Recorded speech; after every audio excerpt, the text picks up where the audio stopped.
1,000 years ago, Japan stood on the edge of chaos. The emperor's power was fading, bandits ruled the countryside, and warlords carved the land into pieces. Out of this darkness rose a new kind of warrior, men who lived by the sword, and whose loyalty could be bought with gold or blood. They weren't born noble, they became it, through violence, cunning, and an unbreakable will. These men would one day be called samurai. But their journey from hired swords to rulers of Japan is far darker and far more human than the legends will ever tell. This is how chaos created the samurai. By the mid-Heian period, the imperial court in Kyoto was a spectacle of refined culture. Guests would compose intricate poems on delicate fans, attend lavish festivals, and indulge in courtly intrigues. But step just beyond the city walls, and you'd find a very different Japan. Roads crumbled into impassable tracks. Bandits roamed freely, and the vital tax grain, meant to fill the capital's coffers, rarely arrived. The emperor's civil governors, appointed from the most aristocratic families, viewed rural Japan with a mixture of disdain and genuine fear, as if it were some strange, dangerous foreign land. Their solution to this growing anarchy? Simple: outsource security. Desperate aristocrats began sending gold, rice, and even land rights to any provincial clan that promised protection. But there was a massive catch, one that would fundamentally reshape Japanese society. These provincial clans answered to local strongmen, not to the distant, effete capital. Each estate, effectively, became a miniature kingdom, defended by mounted archers, warriors who were fast, incredibly practical, and loyal only to the hand that fed them, not to some abstract imperial decree. In short, Japan's central government decentralized itself by accident. These bodyguards, these saburao, became the only thing standing between what little order remained and total starvation for the populace. The moment you needed thugs to collect your own taxes, the age of elegance was officially, irrevocably over. And that, quietly, was the true dawn of the age of the samurai. Who were these country warriors, these nascent samurai? They were a scrappy, diverse mix. Minor royalty who'd fallen out of favor, land-rich farmers with a knack for fighting, horse-trading nomads, and ex-adventurers who spoke with regional drawls the sophisticated court mocked as rough music. They weren't about refined aesthetics. They were about raw effectiveness. Their fighting style told that whole story. Short, powerful composite bows, perfect for shooting from horseback. Cheap, thick iron swords, designed to hack through leather and bone, rather than for elegant dueling, and mismatched armor, often scavenged or cobbled together from Chinese traders. What they lacked in courtly glamour, they made up for in undeniable results. A single, well-organized clan could ride into a disputed territory, burn a troublesome harvest, and negotiate a manor's new tax rights all within the same week. The Kyoto nobles, increasingly desperate and powerless, started handing out official titles like Jito, land steward, and Shugo, military governor, as if they were mere party favors, hoping to gain some semblance of control. But these titles, once imperial appointments, now legitimized the local power of these warriors. Overnight, the saburao, now commonly pronounced samurai, stopped being temporary help. They became the permanent, undeniable power on the ground. The warriors had solved the nobles' immediate security crisis, yes, but in doing so, they had inadvertently created a brand new, existential one. Who, precisely, controlled the countryside anymore? And more importantly, who would control Japan? Here's where clever politics, shrewd marriages, and a dash of ruthless ambition truly kick in. The rising samurai clans weren't just good at fighting. They were masters of strategic alliance building. They married into noble families, adopting heirs from rivals to cement new loyalties. Each successful alliance glued together new territories, meticulously stitched from rice fields, mountain passes, and vital fishing villages. The equation was simple and brutal. Land equaled troops. More troops equaled more land. It was a self-perpetuating cycle of power. By the 11th century, three massive coalitions, the Taira, the Minamoto, and various offshoots of the once dominant Fujiwara, had begun to truly dominate the landscape. They didn't just guard estates anymore. They ran entire regional economies. They managed tax ledgers, settled complex lawsuits between villagers, and even issued travel passes, essentially acting as a shadow government. A quiet, almost resigned court edict in 1180 finally admitted the undeniable truth. These provincial warriors would now pass their titles and lands hereditarily, no questions asked. Think about that for a second. The bodyguards had, quite literally, slipped the deed to the property into their back pocket and changed the locks. In barely 3 generations, they had transformed from hired defenders to regional rulers. It was, arguably, history's fastest corporate promotion, and it fundamentally altered the fabric of Japan forever. All that simmering growth and territorial ambition inevitably exploded into the Genpei War, a brutal, 5-year brawl between the two most powerful samurai clans, the Taira and the Minamoto. This wasn't just a skirmish. It scorched Japan from the tranquil inland sea all the way to the very gates of Kyoto itself. Battles swung with dizzying speed and unpredictable ferocity. 1 month, the Taira might control the emperor and the capital, basking in their perceived supremacy. The next, a daring warrior like Minamoto no Yoshitsune would execute a seemingly impossible naval charge at Ichi no Tani, turning the tide with audacious tactics. The conflict culminated in the legendary naval battle of Dan no Ura in 1185, where, according to poignant tales, the 7-year-old Emperor Antoku was clutched in his grandmother's arms as she leapt into the waves, choosing death over surrender. When the salt spray finally settled and the smoke cleared, Minamoto no Yoritomo stood atop the wreckage of the Taira clan. He did something utterly unprecedented. He established the Bakufu, literally the tent government, later known as the Kamakura shogunate. This wasn't just a new administration, it was a seismic shift.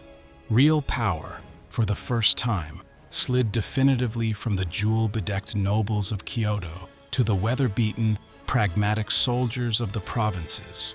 These samurai now collected rent, judged crimes, and commanded armies, all in the shogun's name. Samurai rule wasn't a side gig anymore. It was the main government franchise, a military dictatorship that would define Japan for centuries. Fast forward a century or two, the initial fervor of constant warfare cooled, and samurai life began to diversify, becoming far more complex than just fighting. Sure, young boys still drilled relentlessly with the yumi bow and the katana, which by now had evolved into the exquisitely curved, razor-sharp steel art we recognize today. But the smartest warriors, the ones who truly thrived, also studied accounting. Running a Han domain, a samurai territory, meant far more than just military prowess. It required meticulously auditing rice yields, organizing the repair of crucial flood dikes, and drafting Chinese-style memos that were probably so dry they bored even the scribes themselves. Amidst these administrative duties, culture blossomed within the samurai class. The renowned tea master Sen no Rikyu refined the tea ceremony, transforming it into a meditative, spiritual pursuit that became a cherished samurai hobby. Warriors moonlighted as poets, composing elegant haiku before dawn inspections or after a long day of administrative tasks. No theater troupes earned stipends, performing intricate dramas after victory banquets, or simply for the entertainment of their lords.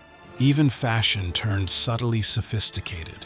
Layers of silk, dyed in specific shades to match a provincial banner, became the ultimate statement, because nothing, after all, says quiet power quite like coordinated understatement. Idle? Hardly.